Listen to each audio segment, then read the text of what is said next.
Hello, എല്ലാവർക്കും നമസ്കാരം. Tips four happy ലൈഫിൻ്റെ പുതിയൊരു വീഡിയോയിലേക്ക് സ്വാഗതം. നമ്മുടെ ഇന്നത്തെ വീഡിയോയിൽ തൊണ്ടയിലെ നീർവീക്കവും അതേപോലെ തന്നെ വേദനയും തൊണ്ടയടപ്പമൊക്കെ കുറയ്ക്കാൻ സഹായിക്കുന്ന നല്ലൊരു ഹോം റെമഡിയാണ് നമ്മൾ തയ്യാറാക്കാൻ പോകുന്നത്. അപ്പോൾ നമ്മുടെ ഈ ചാനൽ ആദ്യമായിട്ട് കാണുന്നവരാണെങ്കിൽ ഒന്ന് സബ്സ്ക്രൈബ് ചെയ്തേക്കുക.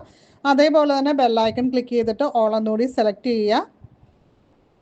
തൊണ്ടവേദന കുറയ്ക്കാനായിട്ട് തുളസിയില ഉപയോഗിക്കുന്നത് വളരെ ഫലപ്രദമായിട്ടുള്ള ഒരു പരമ്പരാഗത രീതിയാണ്. തുളസിയിലയുടെ ഗുണങ്ങൾ ലഭിക്കാനായിട്ട് നമുക്ക് തുളസി ചായ ആയിട്ടോ അല്ലെങ്കിൽ അതിൻ്റെ വെള്ളം കൊണ്ട് കവിളിൽ കൊള്ളുന്നതോ ഒക്കെ ഉപയോഗിക്കാവുന്ന കാര്യമാണ്. അപ്പം നമ്മൾ ഇന്ന് വേറൊരു രീതിയിലാണ് ചെയ്യുന്നത്. അപ്പം നമുക്ക് 3 തണ്ട് ചെറിയ തണ്ട് തുളസിയിലയാണ് വേണ്ടത്. അത് നമ്മളിവിടെ എടുത്ത് വയ്ക്കുക.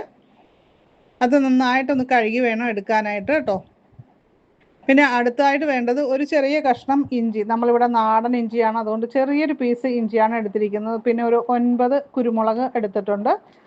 ഇപ്പം നമ്മൾ കുരുമുളക് ഇവിടെ ചതച്ചെടുത്തിട്ടുണ്ട്. അതേപോലെ തന്നെ ഇഞ്ചി ചെറുതായിട്ട് അരിഞ്ഞു വെച്ചിട്ടുണ്ട്. അപ്പോൾ തൊണ്ടവേദന, ജലദോഷം, ചുമ ഇതൊക്കെ കുറയ്ക്കാനായിട്ട് ഫലപ്രദമാണ്. അതുപോലെ തന്നെ പ്രതിരോധശേഷി മെച്ചപ്പെടുത്താനും ഈ 2 കോമ്പിനേഷനും വളരെയേറെ ഗുണം ചെയ്യുന്നതാണ്. നമ്മുടെ ശരീരവേദനയൊക്കെ കുറയ്ക്കാൻ, സന്ധിവാതം പ്രശ്നങ്ങളും വേദനകളും ഒക്കെ കുറയ്ക്കാനായിട്ട് നല്ലതാണ്. അടുത്തതായിട്ട് ഒരു കുടംപുളിയുടെ പീസ് നമ്മൾ കുറച്ച് വെള്ളത്തിലൊന്ന് കുതിർക്കാനായിട്ട് വെച്ചിരിക്കുകയാണ്. പുളിയുടെ ആൻറ്റി ഇൻഫ്ലമേറ്ററി ഗുണങ്ങൾ തൊണ്ടയിലെ വീക്കം കുറയ്ക്കാനായിട്ട് സഹായിക്കുന്നു.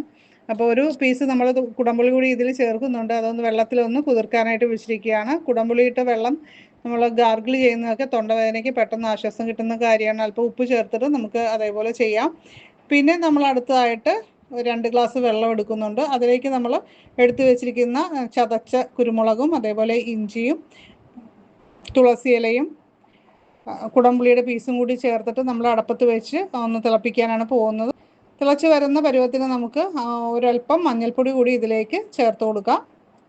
അപ്പോൾ ഇതൊന്ന് തിളച്ച് ഇതിൻ്റെ സത്തെല്ലാം നന്നായിട്ട് നമ്മുടെ വെള്ളത്തിലേക്ക് ഇറങ്ങാനായിട്ട് കുറച്ച് സമയം ഒന്ന് വെയിറ്റ് ചെയ്യുക. അപ്പോൾ നമ്മുടെ ചാനൽ ആദ്യമായിട്ട് കാണുന്നവരൊക്കെ ഒന്ന് സബ്സ്ക്രൈബ് ചെയ്തിട്ടില്ലാത്തവരൊന്ന് സബ്സ്ക്രൈബ് ചെയ്യുക, ലൈക്കും കമൻറ്റും ഒക്കെ ചെയ്യുക കേട്ടോ. അപ്പോൾ തൊണ്ടവേദന വരുന്നതിന് പ്രധാന കാരണം തൊണ്ടയിൽ ജലാംശം കുറയുന്നതാണ്. അപ്പോൾ നല്ലപോലെ വെള്ളം കുടിക്കണം. തൊണ്ട ഉണങ്ങാതിരിക്കാനായിട്ടും തൊണ്ടവേദന കുറയാനുമായിട്ടും ചെറിയ ചൂടുള്ള വെള്ളം ധാരാളമായിട്ട് കുടിക്കാനായിട്ട് തൊണ്ടവേദന ഉള്ള സമയത്ത് ശ്രദ്ധിക്കുക. ഇത് നന്നായിട്ട് തിളച്ചതിൻ്റെ സത്തെല്ലാം ഇറങ്ങിയതിന് ശേഷം തീ ഓഫ് ചെയ്ത് ഒന്ന് മൂടി വയ്ക്കുക കേട്ടോ.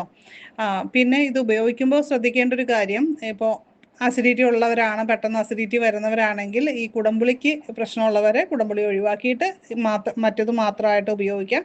അതോടൊപ്പം തന്നെ ഒരു 3 പ്രാവശ്യമെങ്കിലും ഉപ്പിട്ട് തൊണ്ടയിൽ ഗാർഗിൾ ചെയ്യുന്നത് വളരെ നല്ലതാണ്. പെട്ടെന്ന് തന്നെ ഇത് ആശ്വാസം കിട്ടാനായിട്ട് സഹായിക്കുന്ന ഒരു കാര്യമാണ്. അപ്പം നമ്മുടെ ഡ്രിങ്ക് റെഡി ആയിട്ടുണ്ട്.